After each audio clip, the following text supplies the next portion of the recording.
Hello friend, welcome to stock research centre. आज हम फिर से एक बार जियो फाइनेंस सर्विस को यहाँ पे डिस्कस करने जा रहे हैं। ये जो वीडियो है कंप्लीट वीडियो होगा, जैसा कि हमने पहले वीडियो में भी डिस्कस किया था कि हम जियो फाइनेंशियल के 100 शेयर को यहाँ पे बाई करके कैसे यहाँ पे 1 करोड़ की यहाँ पे वेल्थ क्रिएट कर सकते हैं लॉन्ग टर्म इन्वेस्टमेंट करके। और यहाँ पे आज की डेट में अगर जियो फाइनेंशियल के 100 शेयर को भी यहाँ पे बाई किया जाए तो जो टोटल कैपिटल लगेगी वो यहाँ पे 25,000 के आसपास यहाँ पे कैपिटल लगेगी। वहाँ से 1 करोड़ का यहाँ पे जो सफ़र है वो यहाँ पे हम बात करेंगे कि कैसे यहाँ पे अचीव होगा। यहाँ पे मार्केट में बहुत सारी जो स्टॉक हैं ये चीज़ें कर चुके हैं। हिस्ट्री बार बार रिपीट होती है, बट आपको हिस्ट्री को समझना और परखना आना चाहिए। हमने बहुत बार बताया कि अब मार्केट में अपॉर्चुनिटी रहती है, बट यहाँ पे लोग उस बात को इग्नोर करके यहाँ पे चले जाते हैं। हमारे जो पुराने वीडियो में जो रिस्पांस आपका था वो यहाँ पे गजब का था। इस वीडियो को भी अच्छा खासा यहाँ पे रिस्पांस दीजिएगा। और जो लाइक का टारगेट है इस वीडियो का मैं बढ़ा रहा हूँ। लाइक का टारगेट यहाँ पे 5 के लाइक का टारगेट यहाँ पे कंप्लीट करिएगा। दोस्तों के साथ हो सके तो इस वीडियो को यहाँ पे शेयर जरूर करिएगा। सारे जितने भी पॉइंट हैं हमारे वो पॉइंट को मैं यहाँ पे कवर आउट करने की कोशिश करूँगा एक एक करके, और जो भी डाउट रह जाए उसको कमेंट बॉक्स में कमेंट करके पूछ सकते हो। हमारा दो ही चीज़ है यहाँ पे। एक तो वीडियो को आप लाइक करिए, चैनल पे नए बने हैं चैनल को सब्सक्राइब करिए, क्योंकि हमारे 95% यहाँ पे जो व्यूअर हैं वो चैनल को सब्सक्राइब नहीं किए हैं। तो प्लीज़ यहाँ पे चैनल को सब्सक्राइब करके बेल नोटिफिकेशन ऑन कर लीजिए। इससे आपको फ्यूचर में वीडियो की नोटिफिकेशन यहाँ पे मिलती रहेगी। और लास्ट ये यहाँ पे दोस्तों के साथ शेयर करें और अपना रिव्यू जरूर दें।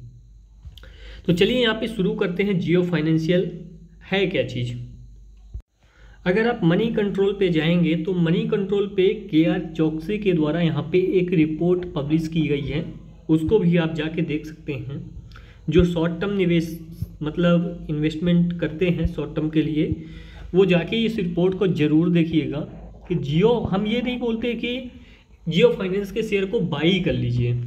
हम ये बोलते हैं कि जो चीज़ यहाँ पे मार्केट में है उसको सीखने का प्रयास जरूर करिए। सबसे पहले यहाँ पे देख लेते हैं जियो फाइनेंस सर्विस है किस किस फील्ड में, ठीक है। उसके बाद सारी चीज़ें यहाँ पे, सारी डाटा यहाँ पे हम डिस्कस करेंगे। इसका बिजनेस किस किस फील्ड पे है वो यहाँ पे डिस्कस कर लेते हैं। अगर ये आएंगे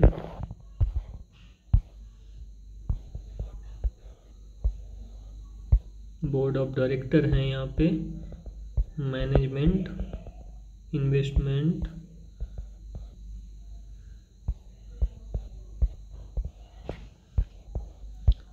ये तो ठीक है। किस फील्ड में है,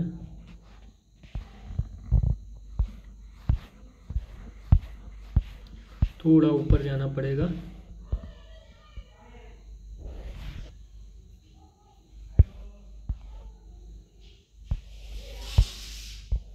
थोड़ा सा और ऊपर जाते हैं। अब यहाँ पे आपको देखने को मिलेगा कि जियो फाइनेंस सर्विस किस किस फील्ड में काम कर रहा है। अगर आप देखेंगे तो ये जो जियो फाइनेंस है, जियो फाइनेंशियल सर्विस लिमिटेड है। पहला यहाँ पे जियो फाइनेंस लिमिटेड है, JFL है, इस पे इन्वॉल्व है, डायरेक्टली यहाँ पे इन्वॉल्व है। और इसके बाद इसका जो दूसरा यहाँ पे सब ब्रांच है जिसको बोल सकते हैं जियो फाइनेंशियल ब्रोकिंग लिमिटेड, यानी ये ब्रोकिंग इंडस्ट्री में भी आ रहा है। और तीसरा जो है यहाँ पे जियो पेमेंट बैंक, यानी ये बैंकिंग सेक्टर में भी आ रहा है। जियो पेमेंट सॉल्यूशन लिमिटेड, मान लेते हैं कि ये बैंकिंग के अंडर ही है। यहाँ पे retail Reliance industry investment holding limited, ये इनका मान लो कि स्टेक होगा यहाँ पे रिलायंस इंडस्ट्री में। और लास्ट है यहाँ पे प्रपोज्ड AMC बिजनेस। जो म्यूचुअल फंड का यहाँ पे बिजनेस है उस पे भी ये उतर के आए हैं। और ये जो जॉइंट वेंचर है किसके साथ किए हैं, ब्लैक रॉक के साथ यहाँ पे जॉइंट वेंचर किए हैं। इनका ये न्यू बिजनेस है, बाकी के जो बिजनेस थे यहाँ पे ऑलरेडी यहाँ पे हैं। और ये जॉइंट वेंचर भी कंप्लीट हो जाएगा जिससे यहाँ पे इनको म्यूचुअल फंड का यहाँ पे लाइसेंस मिल जाता है, तो ये अपने बिजनेस पे अच्छा खासा यहाँ पे काम करना चालू कर लेंगे। सबसे पहला जो पॉइंट है जियो फाइनेंशियल लिमिटेड, जो कि यहाँ पे ये फाइनेंस के बिजनेस में आए हैं। अब ये जियो फाइनेंस लिमिटेड किससे कंपेरिजन डायरेक्ट आप कर सकते हैं, बजाज फाइनेंस से। किससे, बजाज फाइनेंस से। बजाज फाइनेंस भी यहाँ पे एक छोटी सी कंपनी थी 2002-1 के आसपास। यहाँ पे उस टाइम पे कोई भी मतलब फाइनेंस नहीं कराता था। उसके बाद एक ट्रेंड चालू हुआ जब यहाँ पे मोबाइल आया यहाँ पे इंडिया में। उसके बाद यहाँ पे बजाज फाइनेंस कंपनी ने मोबाइल पे यहाँ पे फाइनेंस चालू कर दिया कि कोई भी आप नया मोबाइल अगर परचेस करते हो तो उसको यहाँ पे फाइनेंस करा सकते हो बजाज फाइनेंस के थ्रू। तो यहाँ पे इनका क्या हुआ, बिजनेस इंक्रीज हुआ। और बिजनेस इंक्रीज हुआ तो प्रॉफिटेबिलिटी ऑलरेडी यहाँ पे इंक्रीज होगी। तो सेम चीज़ यहाँ पे जियो फाइनेंस लाया है। अब आ जाते हैं स्क्रीनर.इन पे। एक तरफ हम खोल लेते हैं बजाज फाइनेंस, बजाज फाइनेंस फिनसर खुल गया, बजाज फाइनेंस, और एक तरफ जियो फाइनेंस। बजाज फाइनेंस कितनी बड़ी कंपनी है वो यहाँ पे देखना है, जियो फाइनेंस कितनी बड़ी कंपनी है ये देखना है। जियो फाइनेंस कंपनी का जो मार्केट कैप है 1,60,000 करोड़ है। स्टॉक का प्राइस टू अर्निंग रेशियो अभी आप देखोगे तो स्टॉक आपको महंगा दिखाई देगा। करंट वैल्यू 252 के आसपास है, बुक वैल्यू यहाँ पे 182 है। अब यहाँ यहीं से आप कंपैरिजन कर सकते हो क्या, प्राइस से बुक वैल्यू का जो डिफरेंस है यही है। बाकी सारे लोग यहाँ पे कंपैरिजन कर रहे हैं, बट हम बहुत सारी चीज़ें लेके चल रहे हैं, एक ही चीज़ नहीं लेके चल रहे हैं। बट ये आइडिया आ जाता है कि इसका वैल्यूएशन क्या होने वाला है, प्राइस टू बुक वैल्यू। अगर आप देखोगे तो आपको यहाँ पे 252 का लेवल प्राइस का दिख रहा होगा, 182 का जो वैल्यू है वो बुक वैल्यू दिख रही होगी। अब इस पे जो डिफरेंस है वो कितना है, मान के चलते हैं 18 दूनी 36, 360 नहीं है तो 1.4x का यहाँ पे डिफरेंस है। ठीक है, ये चीज़ें नोट कर लीजिए। स्टॉक का जो इंडस्ट्री का प्राइस टू अर्निंग रेशियो है यहाँ पे 21 है, अभी ये मैटर नहीं करता। स्टॉक ने लो बनाया था 203 का, हाईएस्ट 278 का, इतनी चीज़ नोट कर लो। अब यहाँ पे आ जाते हैं बजाज फाइनेंस में। बजाज फाइनेंस में यही चीज़ क्या है, मार्केट कैप देख लो। मार्केट कैप यहाँ पे 4,74,000 करोड़ का है। जियो फाइनेंस के केस में 1,60,000 करोड़ का था। करंट प्राइस जो है यहाँ पे वो देख सकते हो 7670 रुपये है। बुक वैल्यू यहाँ पे 988 है। अब बुक वैल्यू से यहाँ पे कंपेरिजन करोगे तो कितने टाइम्स का यहाँ पे डिफरेंस है। अगर इसको बुक वैल्यू को 1000 भी कंसीडर करो तो 7.6x यहाँ पे प्राइस टू बुक वैल्यू का यहाँ पे डिफरेंस है। ठीक है, हाई की अगर हम बात नहीं करते, छोड़ देते हैं। स्टॉक का प्राइस टू अर्निंग रेशियो इसका ठीक ठाक है, कम आपको सस्ता दिखाई दे रहा होगा। बट कंपनी के ऊपर कर्जा कितना है, 2,56,000 करोड़ का। कंपनी कर्जा लेके ही काम कर रही है, ऐसा नहीं कि कंपनी अपने पैसे से काम कर रही है। कंपनी के पास उतना ज़्यादा पैसा नहीं है जितना कि जियो फाइनेंशियल के पास है। ठीक है, कर्जा लेके ही काम कर रही है तो कर्जा में इंटरेस्ट भी देना पड़ेगा। ठीक है, अब आ जाते हैं दूसरा कंपैरिजन। यहाँ पे अगर आप देखोगे, रिजल्ट छोड़ देते हैं, अभी तो ये लिस्ट हुआ है तो रिजल्ट तो अभी मतलब उतने शानदार नहीं होंगे जितने बजाज फाइनेंस के होंगे। बैलेंस शीट की कंपैरिजन कर लेते हैं। बैलेंस शीट किसकी स्ट्रॉन्ग है, ठीक है, इसका भी हम बैलेंस शीट ओपन कर लेते हैं। शेयर होल्डिंग के पहले आएगा बैलेंस शीट।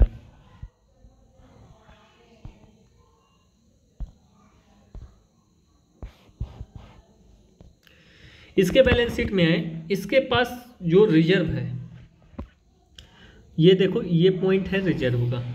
रिजर्व कितना है? 1,09,278 करोड़, यानी कि खुद का पैसा है इसके पास। इक्विटी कैपिटल यहाँ पे कितना है? 6,353 करोड़ का।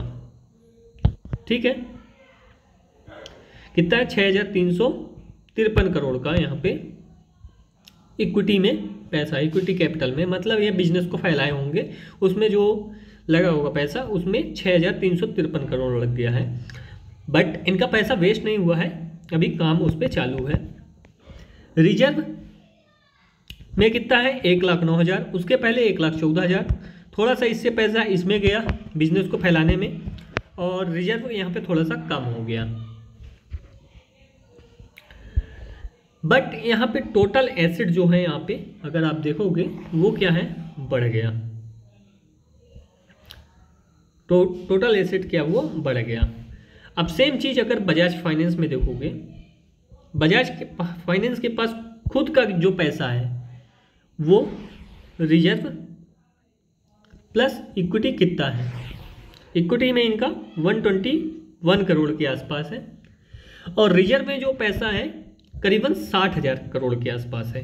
तो 60,000 करोड़ से यानी जियो फाइनेंस के पास 1,10,000 करोड़ है, यानी जस्ट डबल है, 2x है जियो फाइनेंस, है कि नहीं रिजर्व में।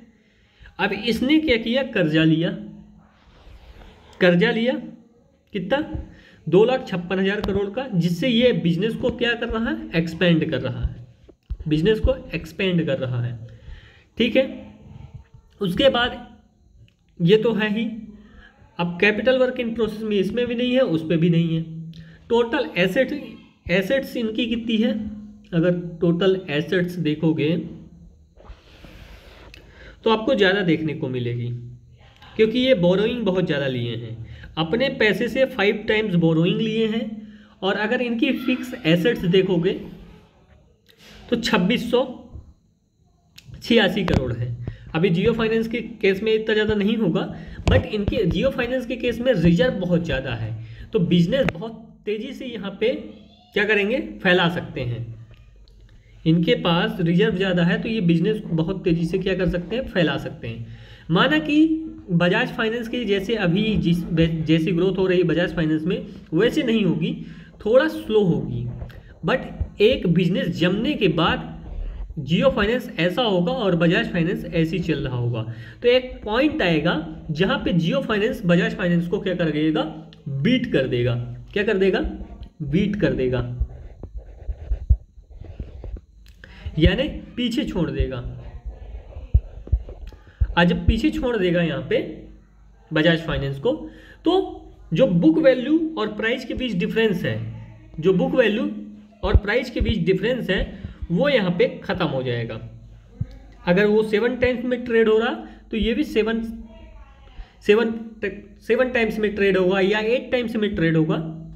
तो अगर यहाँ पे आज की डेट में भी बुक वैल्यू यहाँ पे अगर हम कंसीडर करें कि आने वाले टाइम में 2 साल में बुक वैल्यू जब इनका बिजनेस फैल जाएगा तो 200 हो जाएगी। ठीक है, 2 से 3 साल जब जितना भी टाइम लगे, ठीक है, बिजनेस फैलने में। और जब ये 8 टाइम्स पे ट्रेड होने लगेगा, कितना? 8 टाइम्स पे, तो इसकी जो प्राइस की वैल्यू है वो ही यहाँ पे कितनी हो जाएगी? 1600। कितनी हो जाएगी?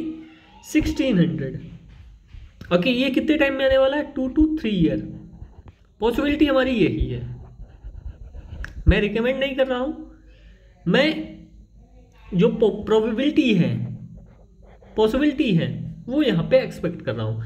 सबकी अपनी अपनी प्रोबेबिलिटी होती है, सबकी अपनी मैथ्स होती है, सब अपने मैथ्स से कैलकुलेट करते हैं। तो हमारे मैथ्स से जो ये आया है वो यहाँ पे 2 to 3 ईयर में ये 1600 के पार चला जाएगा। यानी कितने टाइम्स? 8 टाइम्स। यानी आज जो यहाँ पे 25 के इन्वेस्ट करेगा उसको कितना आगे मिलने वाला है 2 to 3 ईयर के बाद? यहाँ पे 2 लाख। ठीक है, कितना मिलने वाला है? 2 लाख। और जो 1 लाख यहाँ पे आज की डेट में इन्वेस्ट करेगा उसको यहाँ पे 8 लाख तक यहाँ पे पॉसिबिलिटी है कि मिल जाएगा, प्रोबेबिलिटी है कि मिल जाएगा। जरूरी नहीं है, हो सकता है कि बजाज फाइनेंस जियो फाइनेंस के बिजनेस को खा जाए, ये भी हो सकता है, ये जियो फाइनेंस का बिजनेस ना चले, बजाज फाइनेंस उड़ता रहे, ये भी पॉसिबिलिटी है। तो हो सकता है 200 का प्राइस नीचे भी आ जाए, ऊपर ना जाने की वजह से। तो ये प्रोबेबिलिटी सबकी होती है, अपनी अपनी गणित होती है, तो वो चीज़ें हैं। बट ऐसा नहीं होगा, क्योंकि पॉसिबिलिटी हमारी क्या है, क्योंकि ये जो कंपनी है वो यहाँ पे अंबानी फैमिली से बिलोंग करती है, और वो भी मुकेश अंबानी फैमिली से, इसलिए इतना बेकार तो हम एक्सपेक्ट नहीं कर सकते, क्योंकि उनको बिजनेस करना बहुत शानदार आता है और इंडिया के नंबर 1 बिजनेसमैन है, ठीक है। और उनका जो बिजनेस है, बिजनेस मॉडल बहुत सॉलिड है, तो इस चीज़ से टेंशन थोड़ा फ्री रहे, कोई दिक्कत वाली बात नहीं है। अब यही अगर आप देखोगे बजाज फाइनेंस का रिटर्न, बजाज फाइनेंस का रिटर्न,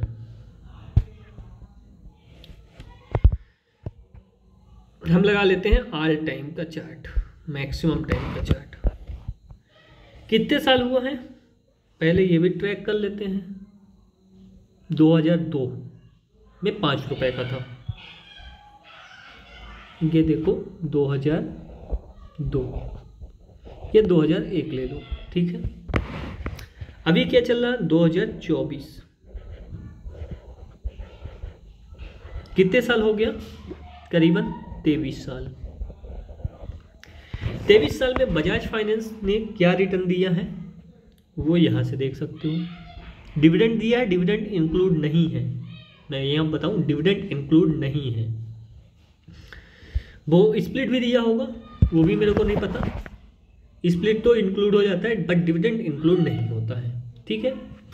कितने टाइम्स का रिटर्न दिया है, अगर ये 2 डिजिट पॉइंट के बाद 2 डिजिट छोड़ दिया जाए तो ये टाइम्स का रिटर्न हो जाता है। 100 मतलब 100 अगर है तो यानी 100% का रिटर्न दिया है, और 100 के बाद यानी ये जो अगर 1 आता है तो इतने गुना कैपिटल को किया है।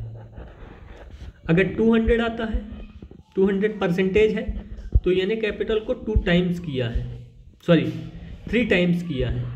1 लाख को 3 लाख बनाया है, और 100% यानी 1 लाख को 2 लाख बनाया है, ठीक है। इसको बैक कर लेते हैं,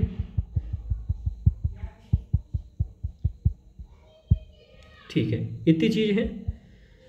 अब इसने कितने टाइम्स किया है ये देख लेते हैं, 1335 टाइम्स। कितना, 1335 गुना, यानी उस टाइम के जो 1 लाख यहाँ पे इन्वेस्ट किया था बजाज फाइनेंस में, तो उसको यहाँ पे कितना मिला, 1335 लाख, ठीक है, यानी 13 करोड़ 35 लाख। समझ में आई। अगर हम CR में बात करें तो कितना, 1 लाख का और ऐड होगा इस पर, तो वो मैं ऐड नहीं किया हूँ, डायरेक्ट ऐसे ही हम इसको डायरेक्ट कर दिए हैं। तो 13 करोड़ 35 लाख यहाँ पे उसको मिला है। कितना, 1 लाख इन्वेस्ट करने में।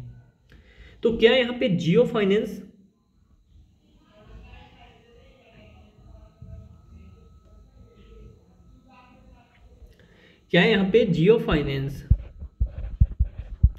आने वाले टाइम में 1 लाख को 1 करोड़ नहीं बना सकता? जरूर बना सकता है। पॉसिबिलिटी क्या है, 100%, मतलब 100 तो वही पॉसिबिलिटी मेरी क्या है बना सकता है 1 लाख को 1 करोड़। और अगर इसके बाद ये 5 साल में डबल भी कर देता है, तो यहाँ पे अगर ना बात करें, इसका हम क्या करते हैं 5 टाइम्स कर देते हैं, 4 टाइम्स कर देते हैं,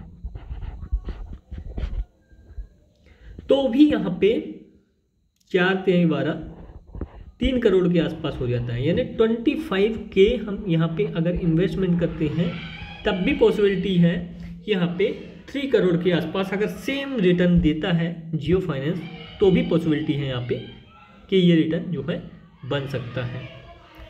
तो जिन लोगों को वीडियो समझ में आया हो, वीडियो को लाइक ज़रूर करें, चैनल पे नए बने चैनल को सब्सक्राइब करें, साथ ही जो बेल नोटिफिकेशन है उसको ऑन कर लें।